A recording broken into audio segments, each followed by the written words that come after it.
এক অনন্য প্রতিভার মহাপ্রয়াণ।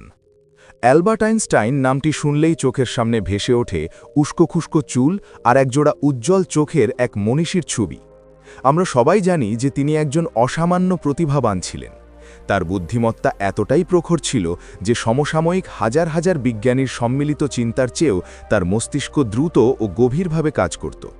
মহাবিশ্বের যে জটিল রহস্যগুলো নিয়ে সাধারণ মানুষ ভাবতেও ভয় পায়, আইনস্টাইন সেগুলোকেই অত্যন্ত সহজ সমীকরণে রূপান্তর করে বিশ্বকে তাক লাগিয়ে দিয়েছিলেন। ১৯৫৫ সালের ১৮ই এপ্রিল মতান্তরে ১৭ই এপ্রিল দিবাগত রাত যখন এই মহান বিজ্ঞানীর জীবনাবসান ঘটে, তখন থেকেই শুরু হয় এক রোমাঞ্চকর এবং বিতর্কিত অধ্যায়, তার মস্তিষ্কের রহস্যভেদ। অন্তিম ইচ্ছা বনাম কঠোর বাস্তবতা। আইনস্টাইন জানতেন যে তার অসাধারণ চিন্তাভাবনা এবং গাণিতিক ক্ষমতা দেখে বিশ্ববাসী তাকে অতি মানব মনে করে।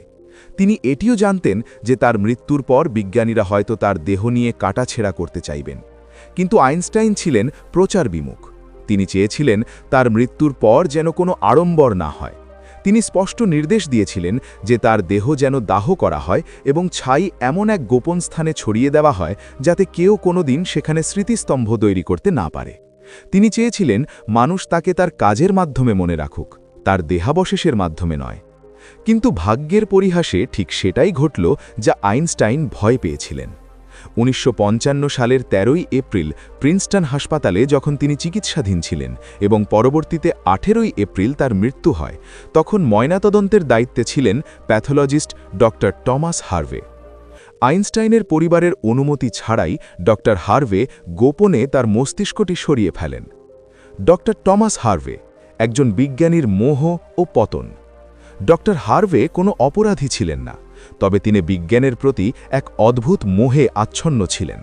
তিনি বিশ্বাস করতেন আইনস্টাইনের মস্তিষ্কের ভেতরে এমন কিছু শারীরিক গঠন আছে যা সাধারণ মানুষের থেকে আলাদা। এই কৌতূহল তাকে নীতিশাস্ত্রের সীমা লঙ্ঘন করতে বাধ্য করে।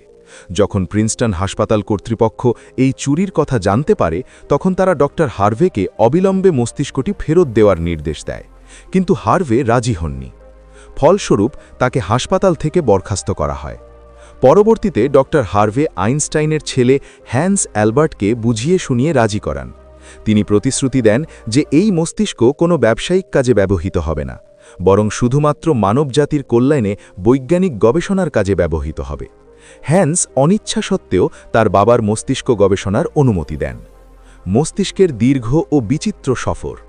চাকরি হারানোর পর ডক্টর হার্ভের জীবন এক যাযাবরের মতো হয়ে যায়। তিনি মস্তিষ্কটি নিয়ে পেনসিলভেনিয়ার ফিলাডেলফিয়ায় চলে যান।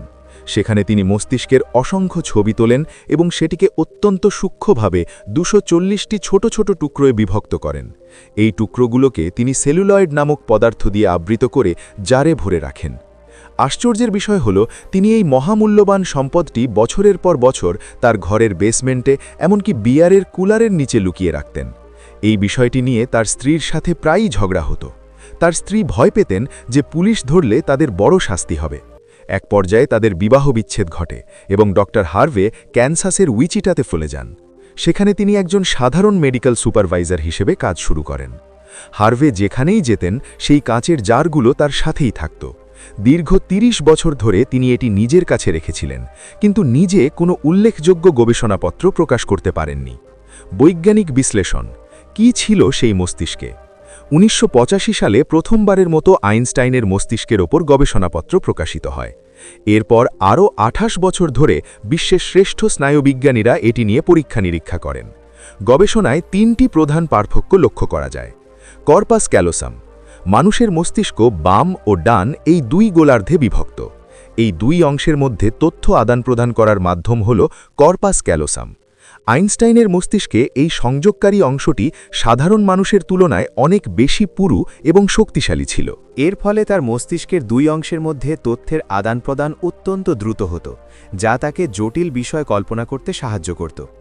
নিউরনের ঘনত্ব এবং গ্লিয়াল কোষ। গবেষণায় দেখা গেছে যে আইনস্টাইনের মস্তিষ্কের নির্দিষ্ট কিছু অংশে, বিশেষ করে গাণিতিক ও স্থানিক চিন্তার জন্য দায়ী অংশে, নিউরনের ঘনত্ব অনেক বেশি ছিল।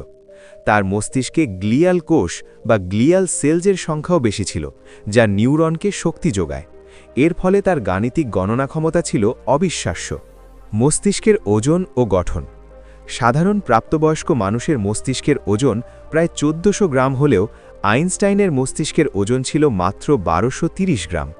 কিন্তু তার মস্তিষ্কের সেরিব্রাল কর্টেক্স বা মস্তিষ্কের আস্তরণ ছিল অনেক পাতলা, যার ফলে নিউরনগুলো একে অপরের খুব কাছাকাছি ছিল। এটি দ্রুত সিগন্যাল আদান-প্রদানে সহায়ক ছিল। একটি বড় প্রশ্ন ছিল, আইনস্টাইন কি এমন মস্তিষ্ক নিয়ে জন্মেছিলেন? তথ্য অনুযায়ী আইনস্টাইন 5 বছর বয়স পর্যন্ত কথা বলতে পারেননি। স্কুলে তিনি গড়পড়তা ছাত্র ছিলেন এবং মুখস্থ বিদ্যায় খুব কাঁচা ছিলেন, কিন্তু জ্যামিতি এবং বিজ্ঞানের প্রতি তার ছিল অসীম আকর্ষণ। বিজ্ঞানীরা মনে করেন আইনস্টাইনের মস্তিষ্ক শৈশব থেকেই নিউরোপ্লাস্টিসিটির মাধ্যমে বিকশিত হয়েছিল। তিনি যখন কোনো গভীর গাণিতিক সমস্যা নিয়ে ঘণ্টার পর ঘণ্টা ভাবতেন, তখন তার মস্তিষ্কের স্নায়বিক সংযোগগুলো শক্তিশালী হতো। অর্থাৎ তার অবিরাম চিন্তা করার অভ্যাসই তার মস্তিষ্ককে সাধারণ থেকে অসাধারণ করে তুলেছিল। 12 বছর বয়সেই তিনি জ্যামিতির উপর দক্ষতা অর্জন করেন এবং 14 বছর বয়সে ক্যালকুলাস শেষ করে ফেলেন। তার এই অদম্য কৌতূহলই তাকে 1921 সালে নোবেল পুরস্কার এনে দেয়, আলোক তড়িৎক্রিয়ার ব্যাখ্যার জন্য। ডক্টর হার্ভে 2007 সালে মৃত্যুবরণ করেন।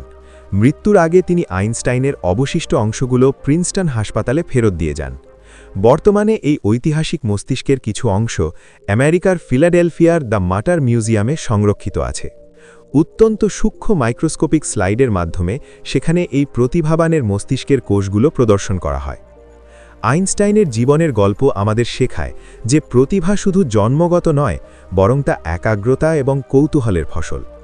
ডক্টর হার্ভে মস্তিষ্কটি চুরি করে নৈতিকভাবে ভুল করলেও তার সেই ভুলের কারণেই আজ আধুনিক বিজ্ঞান বুঝতে পেরেছে যে মানুষের মস্তিষ্কের গঠন কতটা বৈচিত্র্যময় হতে পারে। আইনস্টাইন আজ আমাদের মাঝে নেই, কিন্তু তার সেই অনন্য মস্তিষ্ক এবং সমীকরণগুলো আজও মহাবিশ্বকে বোঝার মূল চাবিকাঠি হয়ে রয়েছে।